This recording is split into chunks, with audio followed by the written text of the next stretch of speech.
नमस्कार दोस्तों, मैं हूं वंदना भारती और आप देख रहे हैं कमोडिटी इनसाइट्स विद वंदना भारती। कल मार्केट बंद है गणेश चतुर्थी के अवसर पे, तो इसको ध्यान में रखते हुए ट्रेडिंग करनी होगी सभी लोगों को। पोजीशन कैरी फॉरवर्ड ऐसे में करनी नहीं चाहिए, लेकिन एजुकेशन पर्पज से ये वीडियो है। तो सबसे पहले देखते हैं कि अभी क्या हुआ है जिससे सबसे ज्यादा इम्पैक्ट मार्केट पे आ रहा है। सबसे ज्यादा इम्पैक्ट ऑब्वियसली यहाँ पे यूएस से ही आ रहा है। कल 9:30 के बाद जो 50% का अतिरिक्त टैरिफ है, 25% वाला, यानी कि टोटल 50%, ये इम्प्लीमेंट हो जाएगा यूएस की तरफ से। इस पे आ भी आ गया है कि किन किन कमोडिटीज पे यहाँ पे ये टैरिफ लगने वाला है, लिस्ट आ गई है। तो इसका इम्पैक्ट ऑलरेडी मार्केट पे आता हुआ दिख रहा है। दूसरी चीज यहाँ पे है कि ट्रम्प ने बहुत सारे यहाँ पे थ्रेट्स दिए हैं। उन्होंने चाइना के बारे में कहा है कि चाइना अगर उन्हें मैग्नेट नहीं एक्सपोर्ट करता है तो वो कई सारी कमोडिटीज पे 200% का टैरिफ लगाएंगे। फिर उन्होंने मतलब और भी बड़ी सारी चीजें कही हैं। उसके बाद इन सब चीजों में सबसे इंपॉर्टेंट चीज ये है कि कॉपर और सिल्वर को यूएस ने क्रिटिकल मेटल्स की कैटेगरी में रखा है, यानी कि बड़े इंपॉर्टेंट कैटेगरी में ये दोनों मेटल्स आ गए हैं। और यहाँ पे देखा जाए तो सिल्वर में अपने मार्केट में, अपने बाजार में काफी ज्यादा एक अपसाइड देखने को मिला और आज हम लोगों ने रिकॉर्ड हाई बनता हुआ दिखा। और इसमें सबसे ज्यादा जो कंट्रीब्यूशन है सिल्वर की अपनी चाल के अलावा, वो है यहाँ पे रुपया में अभी बहुत ज्यादा डेप्रिशिएशन हो रहा है। रुपया फिर से डेप्रिशिएट हो रहा है before the implementation of 50% tariff, तो उसका भी इम्पैक्ट हमें देखने को मिल रहा है। और यही वजह है कि इंटरनेशनल मार्केट में गोल्ड सिल्वर तो ऊपर है, लेकिन हमारे मार्केट में ये प्रीमियम पे ट्रेड हो रही है। एक चीज आपसे और बोलनी है यहाँ पे, कल न्यू होम सेल्स का डेटा था। मैंने आपको कहा था कि यूएस के डेटा में बहुत ज्यादा अब फेरबदल हो रहा है। आपकी इकोनॉमी बहुत ज्यादा मतलब कि अच्छा नहीं कर रही है, लेकिन आपके डेटा सारे अच्छे आ रहे हैं। और आपका स्टॉक मार्केट, आपका डेटा भी बहुत अच्छा नहीं आ रहा, लेकिन आपका स्टॉक मार्केट रिकॉर्ड हाई पे है। आपका डेटा अच्छा नहीं आ रहा है चाइना में, लेकिन चाइना का जो मार्केट है, स्टॉक मार्केट है, वो रिकॉर्ड हाई पे। ये सब अलार्मिंग सिचुएशन होता है और ऐसे सिचुएशंस में जो प्रेशियस मेटल होते हैं ना, वो लोअर साइड नहीं जाते हैं। यही कारण है कि मैं बहुत ज्यादा प्रेशर नहीं देती हूँ गोल्ड और सिल्वर पे कि वो बहुत बड़ा करेक्शन देखेंगे। चलिए, ये तो बात हुई यहाँ पे कि क्या क्या यहाँ पे इम्पैक्ट है। और सबसे पहले ये देखेंगे कि इकोनॉमिक रिलीजेस यहाँ पे क्या क्या आया कल, क्या इम्पैक्ट रहेगा और आज यहाँ पे क्या शेड्यूल है। और मैं कल का भी यहाँ पे बताऊंगी, क्योंकि कल आपको मार्केट ध्यान में रखना होगा। अपनी मार्केट खुली नहीं है, लेकिन अपनी मार्केट पे इम्पैक्ट आएगा कब? थर्सडे। कल का डेटा देखेंगे। कल के डेटा में आपको यूके बंद था, लेकिन न्यू होम सेल्स आप देखिए 656 था। 635 का एक्सपेक्टेशन था और आया क्या? 652। तो एक्सपेक्टेशन से इतना ज्यादा, मतलब ये निगेटिव में आना था, एक्सपेक्टेशन से कम आना था, मतलब कि प्रीवियस से कम आना था।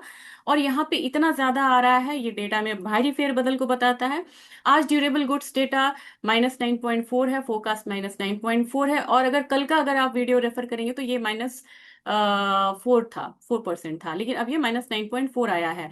अगर ये डेटा यहाँ पे और भी खराब होके आता है तो गोल्ड में आपको जो खरीदारी है वो बढ़ेगी और कंज्यूमर कॉन्फिडेंस भी यहाँ पे थोड़ा सा घट रहा है। अब आज का डेटा के साथ साथ आपको देखना होगा कल का डेटा। कल आपको क्रूड ऑयल की इन्वेंट्रीज है, प्रीवियसली यहाँ पे कम था, अगर इस बार भी कम आता है तो प्राइसेस आपको ऊपर की साइड स्टे करेगा, जो कि अभी क्रूड ऑयल में हो रहा है। अब यहाँ पे स्टॉप शेयर करेंगे और सेबी के बहुत सारे यहाँ नॉर्म्स हैं, तो यहाँ मैं आपको ट्रेड रिकमेंडेशंस तो मैं देती भी नहीं हूँ। चार्ट्स में आपको नहीं दिखा सकती, लेकिन सपोर्ट रेजिस्टेंस यहाँ पे हम और न्यूज़ शेयर कर सकते हैं, वो मैं आपसे बताना चाहूंगी। अब सबसे बड़ी बात है कि डाउ जोन्स वगैरह में यहाँ पे कल गिरावट आई। और इम्पैक्ट अगर बाहर की इकोनॉमी पे आएगा तो यूएस की इकोनॉमी पे भी आएगा अल्टीमेटली। और डॉलर इंडेक्स में हम लोगों ने एक फॉल आता हुआ देखा है आज के दिन में। जो बाहर का स्पॉट गोल्ड है 1376, यानी कि 1376 कैसे, हम 1377 तक मान के चलेंगे, $11 ऊपर है। और वहाँ का जो फ्यूचर्स है 3422, यानी कि आपको 4-5 डॉलर ऊपर ट्रेड हो रहा है। हमारा बाजार जो है वो ज्यादा तेज इसलिए है क्योंकि अगेन मैं वही फिर से दोहराना चाहूंगी, अपना जो आईएनआर है डिप्रिशिएट हो रहा है। और डिप्रिशिएट होके आज कहाँ तक पहुंच गया है? लगभग ये पहुंचा 87.8 की तरफ। तो अपना जो गोल्ड है 1,09,80 की तरफ ट्रेड हो रहा है। अब आपको यहाँ पे रेजिस्टेंस मिलता हुआ दिख सकता है करीब करीब 1,14,100 के करीब, यानी कि 1,14,100 के करीब आपको एक रेजिस्टेंस रहेगा। जो आपको सपोर्ट रहेगा वो करीब करीब 1,09,00 या 1,08,000 के करीब का होना चाहिए। बायस आज का थोड़ा सा अपसाइड का रहना चाहिए।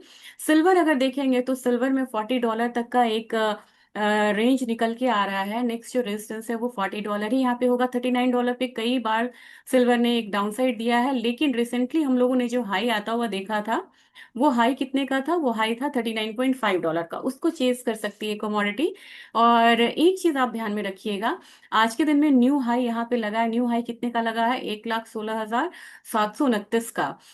1,16,600 से ऊपर अगर क्लोजिंग होती है तो फिर हम यहाँ पे न्यू एक लेवल्स आता हुआ देख सकते हैं। जो रेजिस्टेंस रहेगा ये करीब करीब आपको 1,18,000 के करीब का हो सकता है, जबकि अपना डाउनसाइड लेवल जो रहेगा सपोर्ट, वो यहाँ पे 1,15,500 का हो सकता है आज के दिन में। और यूएस ऑयल की बात की जाए, यूएस ऑयल 4 दिन काफी बढ़िया बढ़ा और $61.8 से इसने जो तय करा है, $65 तक का मूव इसने तय करा है, $3 का। आज थोड़ा सा यहाँ पे एक करेक्शन के उसमें है, क्योंकि डेटा का इंतजार हो रहा है और डेटा आज निगेटिव है। निगेटिव डेटा का थोड़ा सा प्रेशर बनता हुआ दिख रहा है, तो हमारे बाजार में भी वो जो प्रेशर है दिख रहा है। मुझे लग रहा है नीचे यहाँ पे 5625 तक आना चाहिए, और अपसाइड जो है वो करीब करीब 5700 तक होना चाहिए क्रूड ऑयल में। और क्रूड ऑयल में थोड़ा सा दबाव ही रहना चाहिए। और नेचुरल गैस जो है, नेचुरल गैस में तो दबाव की स्थिति है ही। कल एक अपसाइड आया, आज फिर एक करेक्शन आ रहा है। और नेचुरल गैस पे देखा जाए तो जो इन्वेंट्रीज हैं पिछले बार काफी कम होके आई थी, इस बार कम होके आती है तो फिर कुछ सपोर्ट मिलेगा भी। नहीं तो मुझे लग रहा है कि एक रेंज यहाँ पे रहना चाहिए 244 अपसाइड, नीचे 222 का एक डाउनसाइड लेवल रहेगा। इनफैक्ट कल 230 से ही इसने मूव करा है, तो अभी जो लेटेस्ट आपको इमीडिएट सपोर्ट है वो 230 ही आप यहाँ पे मान के चल सकते हैं। अब यहाँ पे बेस मेटल की बात की जाए तो बेस मेटल में मुझे लग रहा है कि जिंक को 272 के करीब यहाँ पे एक रेजिस्टेंस मिलेगा। और एल्यूमिनियम में देखा जाए तो क्रूड में भी एक रेजिस्टेंस आने की उम्मीद है, तो यहाँ पे भी 255.70 एक रेजिस्टेंस है।